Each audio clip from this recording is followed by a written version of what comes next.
So the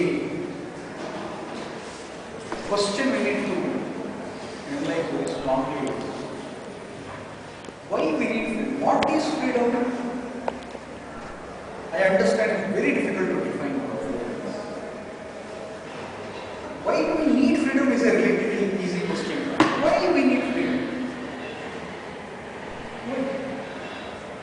Why?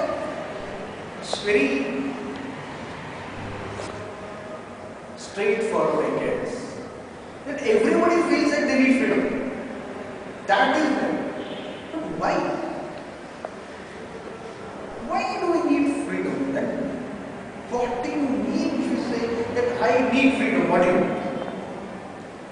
What is freedom?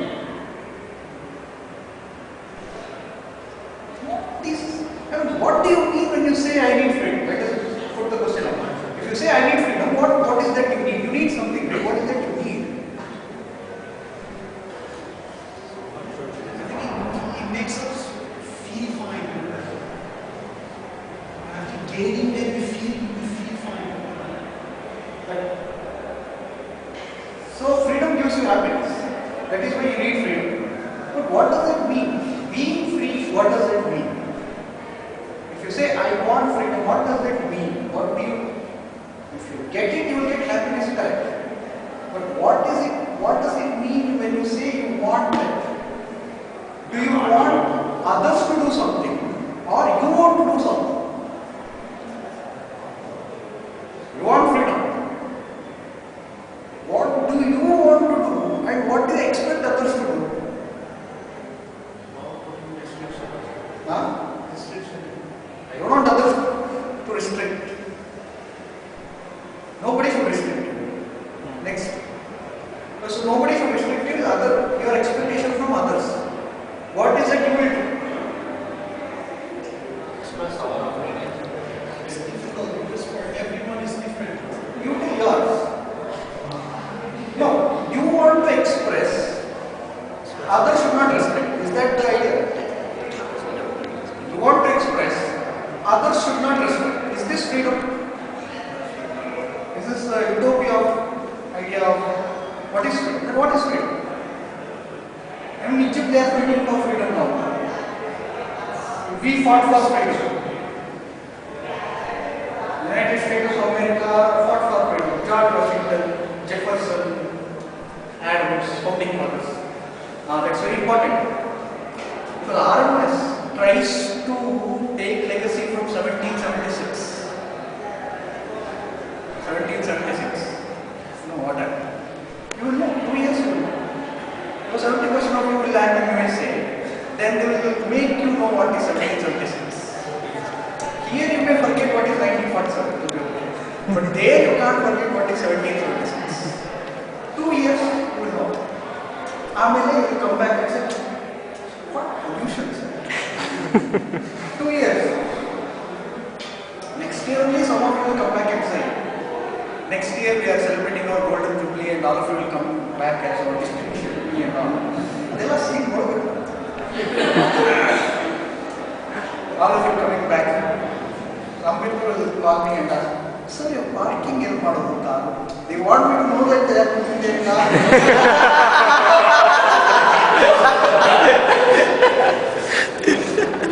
Hardly 6 months leaving the college. Won't they know where the parking is? Where to park the car, sir? I'll say, yeah, you park here. So what changes? How are the students now? Future questions which I will not know how to answer. If somebody asks me, how will I know? Should I say 37% of students are having cough? And 100% of them are having high fever. How should I know? Does anyone come to me and say every day, sir, I am so and so, I am very happy today, I am not happy. Generic questions are, what else? Yeah, 1776. Let's not deviate. Artemis derives his morality principles from 1776, Declaration of Independence. When you talk about freedom, yes, whatever is said is correct. Professor Amartya Sen discusses in his work, which is aptly titled Well-Being and Freedom. He tries to discuss what is this relation between well-being, the concept which Amartya Sen speaks again and again, and the concept of freedom, and says being free is essential for this well-being, which is the main theory of Amartya Sen. And what does that mean to be free? There are two things. One is you having the power to say what you want. Yes, there's something else. What is it? You should have alternates to choose from. When you say I want freedom to do this, I should be free to do this, it is the assumption here is that you have some things to choose from and you will decide what to do. So the availability of choice becomes critical for my understanding of what freedom is. You may say that you do whatever you want, but if there is no choice, then what do you want? This happens usually in the hostels. Actually, you see, this happens. We give you whatever students want, but in the mess there will be a fixed menu. So what do you do? Or that happens with electives within the department. Students can take any elective whatever, but we will offer only one. Or worst, we will offer only one. This is what happens. So, the availability of choices is very important for you to enforce freedom. There should be choices. But again, I have an addition to make here. Availability of choices always does not mean that it's freedom. And it's a kind of happy world. Sometimes. There is a theoretical argument which I can make, but I will give a practical example from my end. It may look trivial, but I hope the point is well conveyed. Once upon a time, my life was very happy. Because what I had to do when I had to purchase clothes is to go to a shop. There was one shop where I used to visit every time. I would go there and chat with the person there who was my very close friend. And there was a bookstore attached to that shop. I would go to that shop and see the books and select the books I wanted to read. By the time I had selected my books, my clothes would be ready there. Because since I am a regular visitor, they knew my size.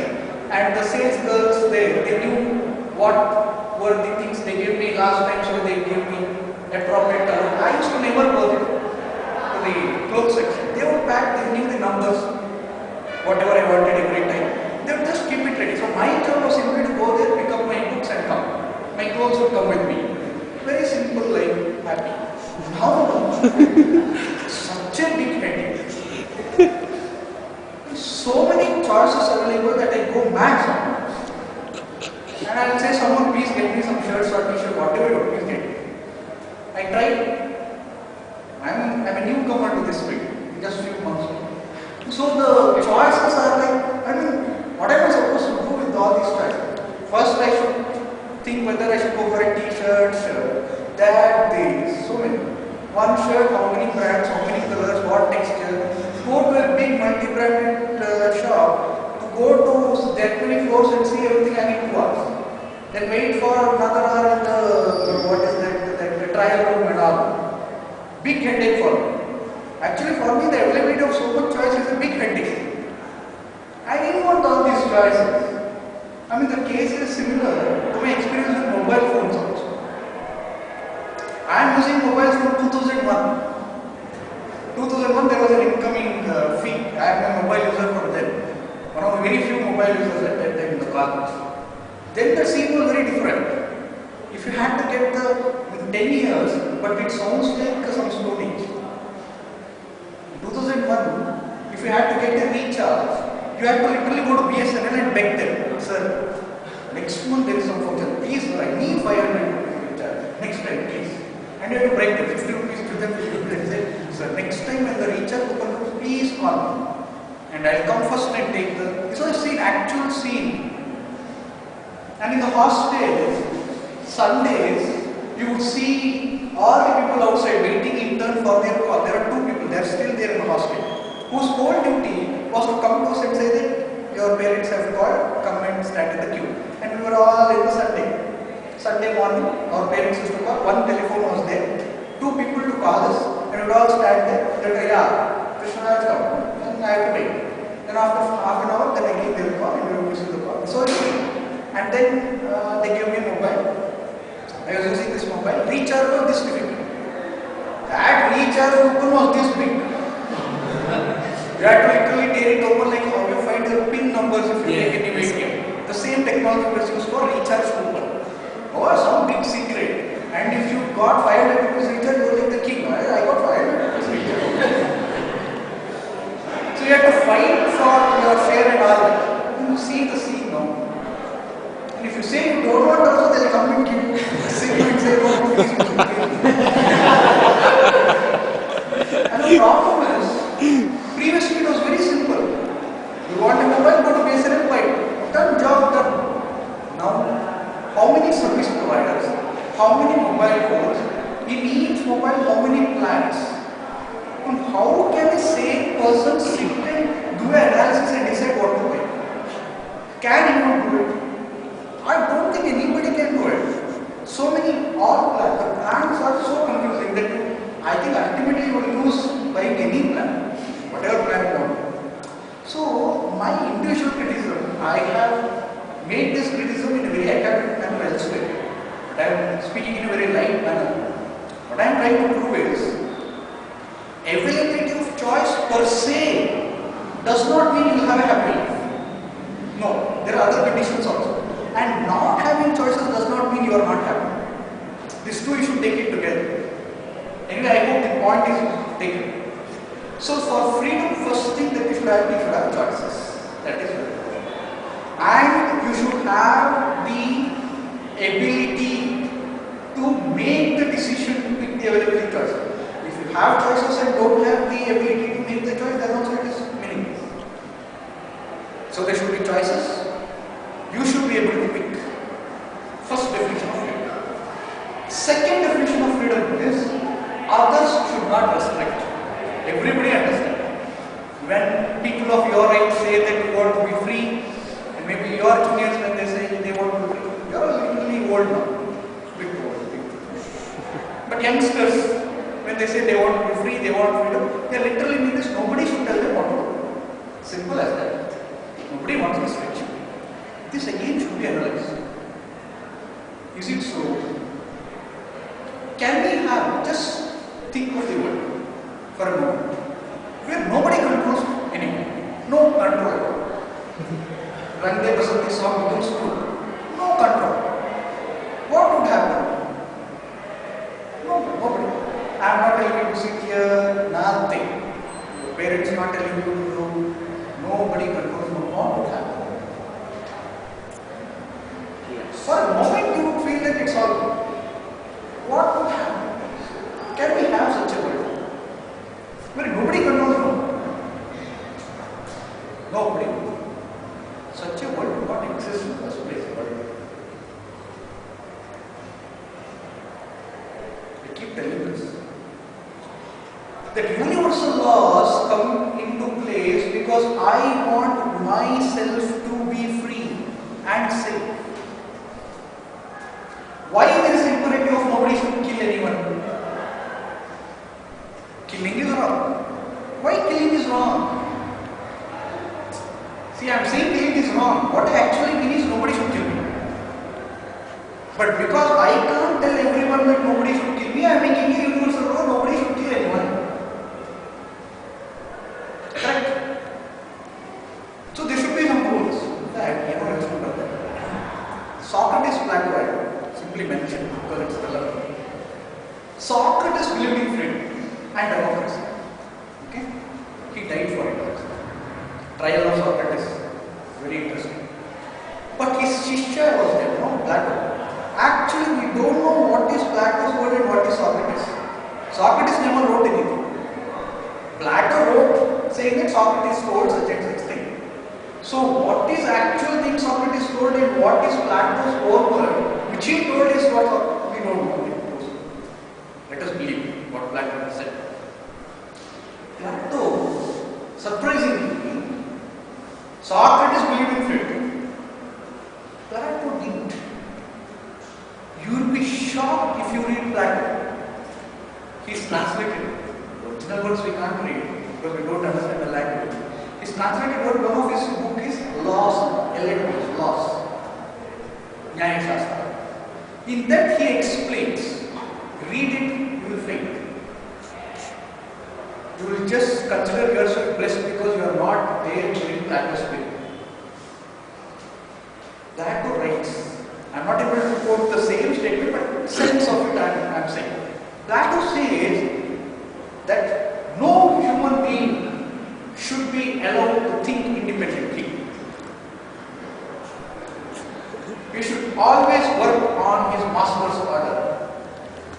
He should not even take decisions on when to eat, when to get up, or when to sleep. No, he should not take. He should hear the master.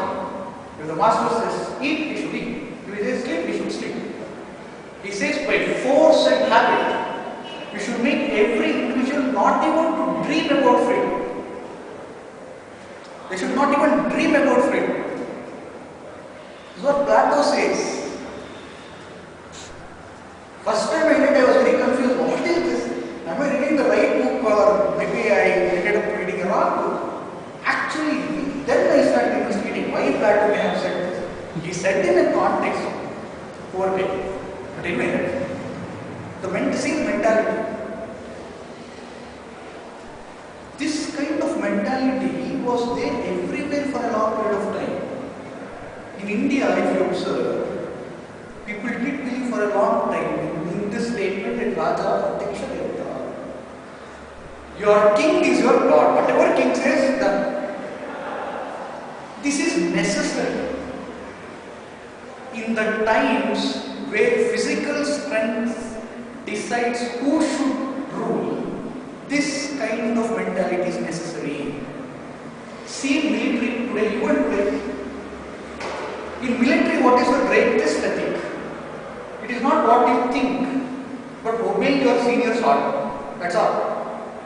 You are no more than a person who listens to your master. Even today, in army, you are not allowed to have freedom there. If your senior tells you to go and kill, you are not supposed to sit and think, yeah, he is killing good. Will I go to hell? You are not supposed to think. He has asked you, go kill, you should go kill. Done. In military societies, this mentality is necessary. So Plato said that. Because they were fighting war from 30 years, 40 years ago. But anyway, if you see today, the idea is that everybody should have these two conditions. That is, they should have alternatives and they should have ability to choose from. And secondly, nobody should have certain restrictions. I am not saying complete restrictions. Because if you say there should be no restrictions, then in our discussion there will be no place for governance. What will happen without governance? Difficult questions. Reasonable restrictions should be there, but not over restrictions. But along with this, there is one more sense in which we use the term free. I'll give an example. India should be free from poverty and hunger. See, the word free here or freedom is used to explain the absence of something. India should be free of British rule.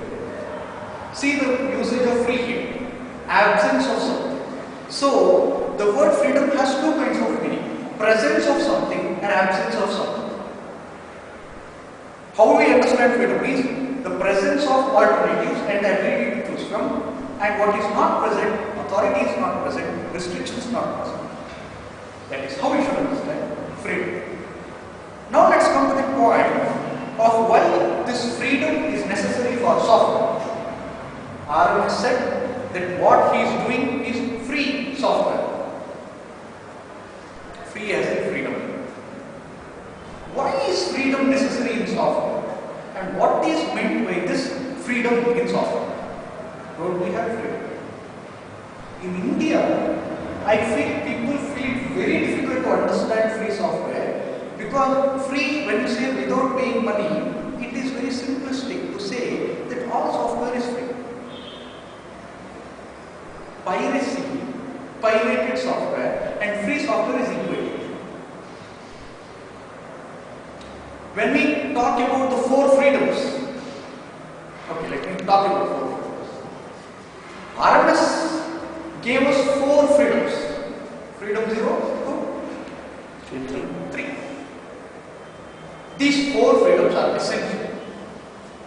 When will any software become free software is if it gives these 4 freedoms to all its users. What are those 4 freedoms? We should know it, but we should know it not only by heart in the classical sense, but by heart in its true sense. The 4 freedoms are: freedom 0, most important freedom is freedom to run the software. Run is the keyword. The operative word is run. Freedom 0, run. You should have freedom to run the software the way you want it. Why is it important? Can't we run any software anywhere? Who is stopping? You don't know one thing. This is not my point. But I'll assume for a moment that this is my point. My point. I can't do anything with this point. Anything in a sense? Anything actually. But I can't hit his head. It's not that. But anyway, I can do anything. With software, this does not happen. You can't do anything you want with software because you don't buy software. Bottom line. I buy this piece of bottle, pay a price. You can't buy software. Software industry developed the idea of licensing a software. So you don't buy a software, you get a license to use the software. How you can use the software is restricted by the terms in that license. Has anyone read a complete software license? I agree. I don't agree. Takes it. Mandatory today, you should go and read it. Any proprietary software that you want, I'm very sure will be using. I'm not even imagining in my wildest dreams that all of you are using Google Linux here at Vedic. You will have some reasons to say, no, my laptop came with this, so I can't change it, it's in warranty. Or if I have, but I don't have any labs now, Linux labs. Or my project work is not. You will have some reasons to say, I know. But go back and see the licensing terms. You will be shocked. The license term, 99% of the time, will not allow you to do the things which you are normally doing with your software. Shall I give an example? 1. It will say that you can use this software in this machine only for 1 year. First of all, how many of you have gone to the authorized dealer, paid the money, got the software? How many of you have done that? No. First rule itself is broken. None of you actually pay for your software. Use proprietary software, I have no objection, but at least do it legally. You buy pirated, breaking all the rules of the land, and then come and speak against free enterprise. That is not. Be the legitimate users. They have the right to speak. So, you can use the software 99% of the time on only one machine. Do you do that? You will take it, make 10 copies, and what? Yeah, I have one hard disk full of software.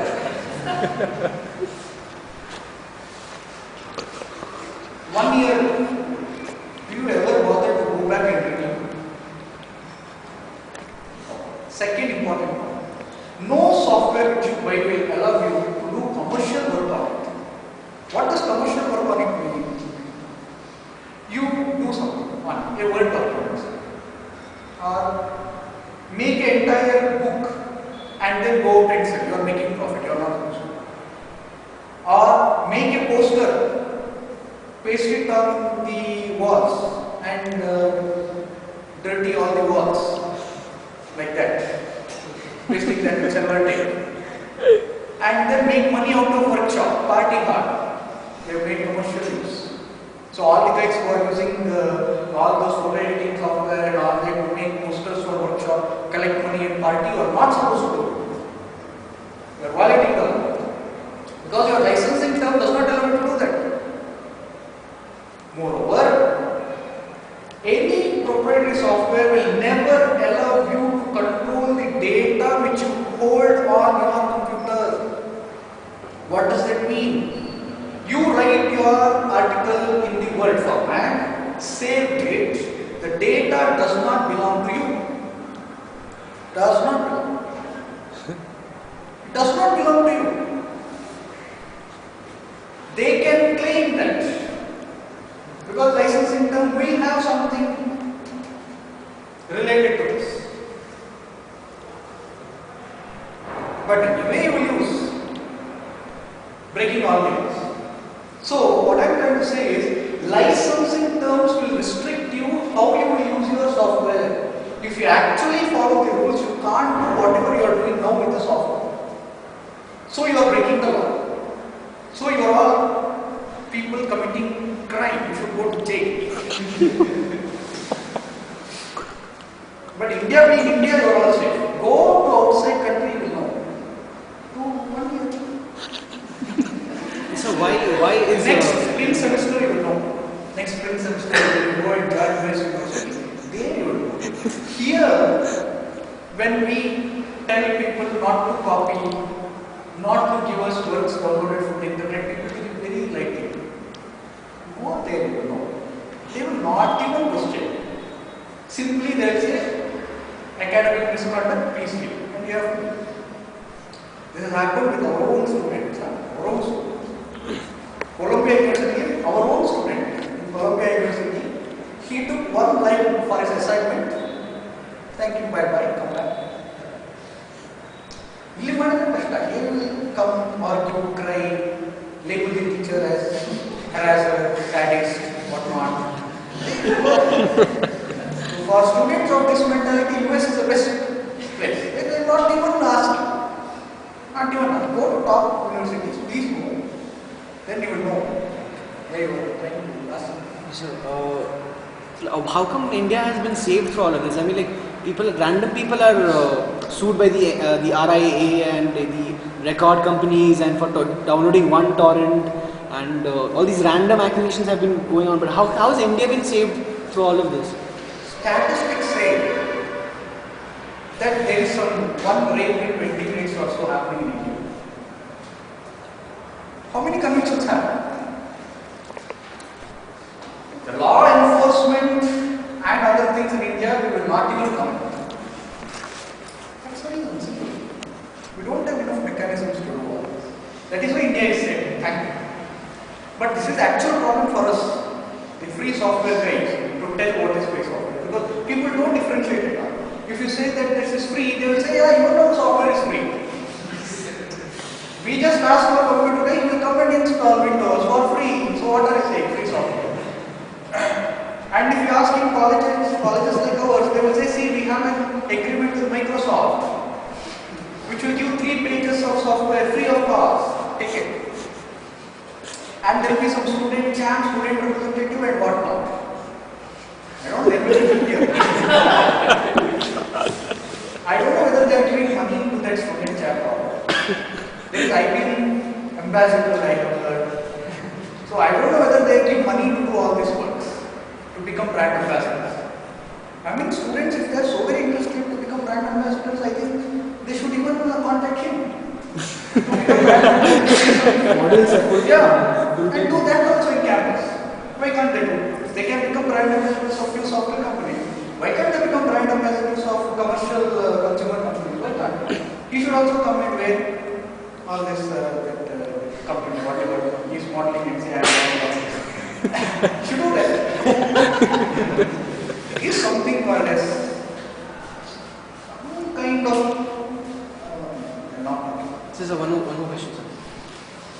So, like the piracy issue, like there have been studies that suggested both in software piracy and music piracy that actually it increases the popularity of software and so do you think that the bigger players as in like Microsoft etc whatever it is, they have this mechanism of controlled piracy to maintain, maybe it's a conspiracy, to maintain some healthy rate of piracy to keep this popularity on, and so that so is this there's a higher power, higher conspiracy kind of, you know. Film stars, it seems, deliberately create gossips about them to keep themselves in news. If that can work, I think even this will work. But I think the larger question is, should we make ourselves scapegoats to such experiments? Should we? I'm asking you, and I'm taking a position as a student, should you do this or not is a question you should ask yourself. In the academia from long, we have this standing principle that we will stay away from commercial products and teach students about the technology behind it and not unnecessarily canvas a particular product. Please understand, this is an ethical principle which we are following. Thank us. You people should thank us because we have taken certain ethical stand here. If we had not, you would not learn whatever you have learned, and if you had not learned, you would not get placed. Your ultimate aim. It would not have happened. It is very simple for an engineering college today to introduce 2 subjects from one company, 2 subjects from other company, 2 subjects from other company. They will give us money also. Thankfully, we are not doing it. The moment we also start doing it, imagine what will be your problem. You should thank the stands that teachers have taken from a long time. I keep saying this. I tell this very strongly because this placement season, whenever it picks up, students' attitude change a lot. I have seen students saying, I've got placement, as if it's his own individual achievement. It's not. A lot of it has happened over years and then he has gotten it. So he has many people to thank. I'm not essentially by giving sweets, I'm telling that mentality. And then propagating that since I knew this language I got placed, since I knew this technology I got placed, it's also not there. These 2 issues should be kept apart. I'll come back, otherwise I'll never be able to complete it. Solve any time. So the first freedom to run your software is important because proprietary software does not allow you to run the software the way you want. That is only your ignorance which is making you believe that you can use the software the way you want. It does not. That is why this is freedom 0, the most essential freedom. The second freedom, that is freedom 1, is the freedom to study. The operative word here is study. You should have the freedom to study the program. This is the continuation of hacker ethic and hacker enthusiasm. You should always be enthusiastic to study about how this works. Hacker mentality. Why you should study? You should study because later, if you want to improve something, you should have the freedom to improve.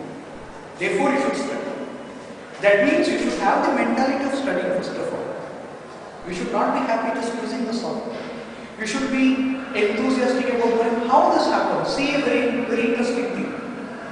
For example, a 3D desktop. You should not only appreciate 3D desktop, but actually worry about how this happens. That is actual hacker mindset. And try to know about it. To do that, you need this freedom. Therefore, software should give the freedom to you to study. First freedom, run. Second freedom, study. The third freedom is distribute. That is the key word. The actual definition is, you should have the freedom to distribute the copies to others so that you can help your neighbor. This is the term. Remember, I started this story with Bible. Now it's time to explain. I was speaking about 10 commandments. 10 commandments. I said that remember last 3 commandments. It is all about how you should be with neighbors. I don't know whether RMS consciously thought about it or not, but I feel there is a lesson. Consciously I was. but somehow it will come. So this is directly thanks to all those principles of Christianity. Neighbors does not mean only your close group and next door neighbors. For you, they are neighbors. For your town, the nearest town is a neighbor. For a state, nearest state is a neighbor. For a country, the neighboring countries are neighbors. Vasudhaiva Kutumbakam. Same principle. Same.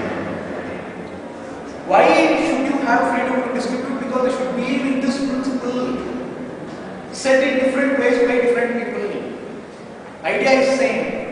Remember, free software is social movement, not about technology. This is the point. So you should have freedom to distribute. Why? Because you help someone. Don't you want to help someone?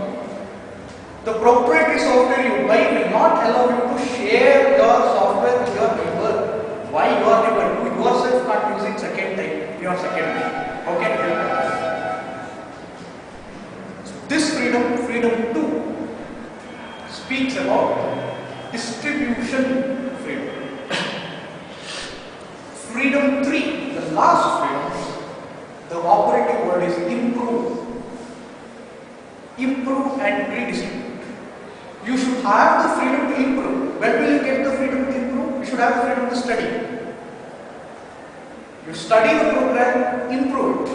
And the improved copies also you should be able to redistribute to neighbors. Why?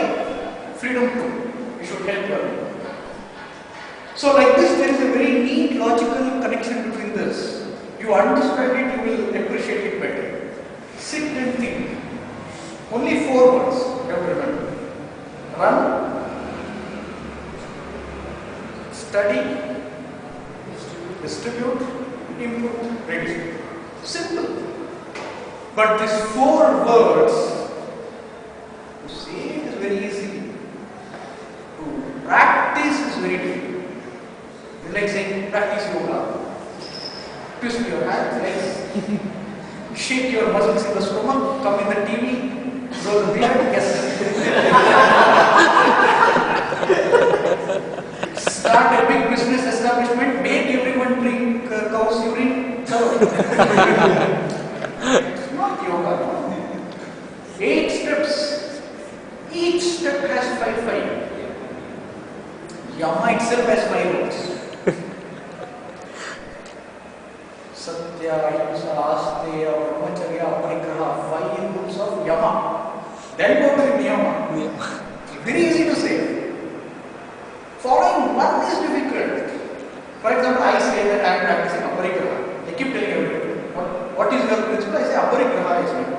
Aparigraha means that's a stage at which I am currently practicing yoga. Aparigraha means don't take anything from anyone if you don't deserve it.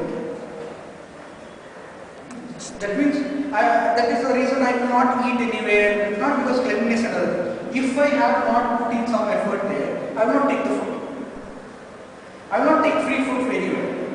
I have to work, at least give me the work of cleaning, I will clean and then I will. That's the principle I am following. So, Vrata, or Aparigraha, very difficult to follow. There are principles here also. In Islam, there are 5 principles. Saying is very easy. But then you have 100 excuses to break it. Pray for 5 times a day. Oh, I have this problem, I can't do it. Today this is the case. Everywhere there will be some sacred principles and that will be very minimal. To say, you can say, follow one for 1 year, 2 years. Not 1 year. 1 day you follow. Very difficult. So, these 4 freedoms, saying is one, understanding is one, repeating is one, practicing is one. How will you allow your software to give these 4 freedoms to everyone? How? GPL. I don't have time to discuss GPL, but I'll quickly go to open source and tell you what is the difference. GPL next class will discuss. Now, what happened with open source was, people, I am very sure, had problems with this term called as free. Free, we may say 100 times is not about 0 price. Nobody did we talk about money here anyway? 4 things we have spoken. Run. We ಹೇಳ್ತಾ ಇರಬೇಕು ಅವಾಗ ಇಲ್ಲಾಂದ್ರೆ you will not remember. What we will do is every class beginning will say these 4 words and then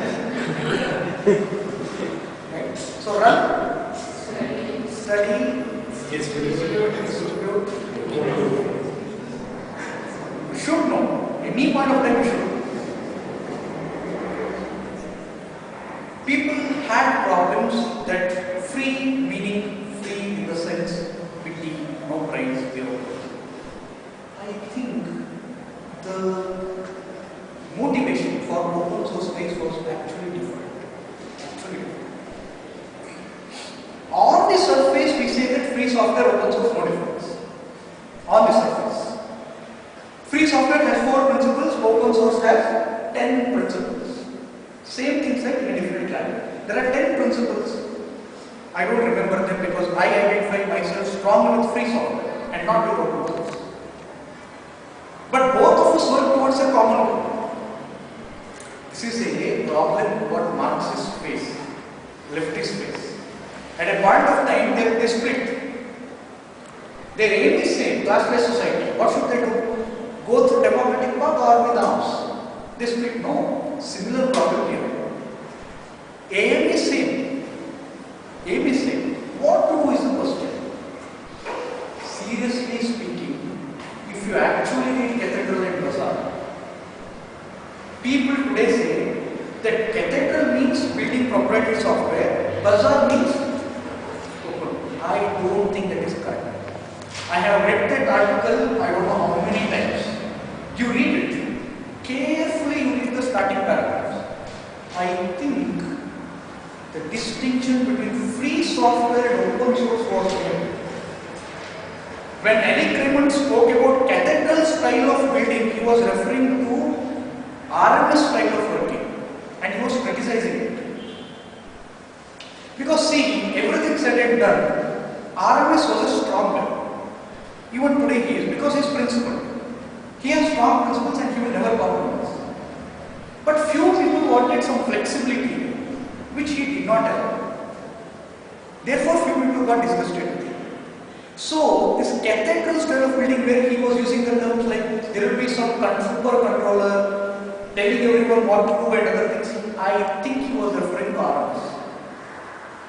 He was referring to RMS and his way of controlled functioning. And his, what should I say, obsessive attachment to free software. These people, they knew this was a very good business thing. This whole thing which was being developed, GNU Linux and other things, that had a development potential, that had good business potential. They wanted to utilize it. Where was the problem? Problem was, as they today call it, I don't want to use this term, but people do use this term called viral. Viral. That's a wrong word to use. But anyway, the idea is this. Once free, always free. Once say software is free software, it will always remain a free software. That is right. Some people are not happy with this. They wanted to take free software because it's available. They wanted to do some cosmetic change with it and then say that it is theirs. They wanted an occasion to do this. And I think Eric Raymond, because he was a good writer and other things, came up with this intelligent metaphor, dressed it up very well as being same to free software, but he cleverly manipulated one thing. Clever manipulation was the 9th principle in open source definition. See, you should have open source definition and free software definition with you. That's a must. I have to make it. You should have it. And study it carefully. What is the difference? On the surface, you will not see any difference. That is their greatness. For a normal user, when you try to read free software definition, open source definition, they look same. The problem is the 9th principle. 9th principle. Concentrate on the 9th open source principle that says this license should not be restrictive for any other software. On the surface, you will not understand what this means because the previous discussions are this. The license should not discriminate against anyone. Good. Based upon race, religion, gender, good. It should not discriminate against the users, good, correct. This comes after. Placement is also very important. When you are in a form playing cricket, when you are hitting sixes, every now and then, one bad shot here and there, people will tolerate and not comment more about it. Same thing happened here also. Good things came in between, they added this. This license should not discriminate against any other software. Then change the entire thing. How? Because in free software, see, I'll explain it in very simple terms. You have developed software. Okay? This is free software. You have done some improvement. You want to release it to others. It should remain free software. But with this condition of open source, what happened was, you take the free software, you add your own thing. Now you are not compelled to keep this as free software. So simple. So with one line, they changed everything. When people say free software, open source is same, yes, they are same, but they are worlds apart.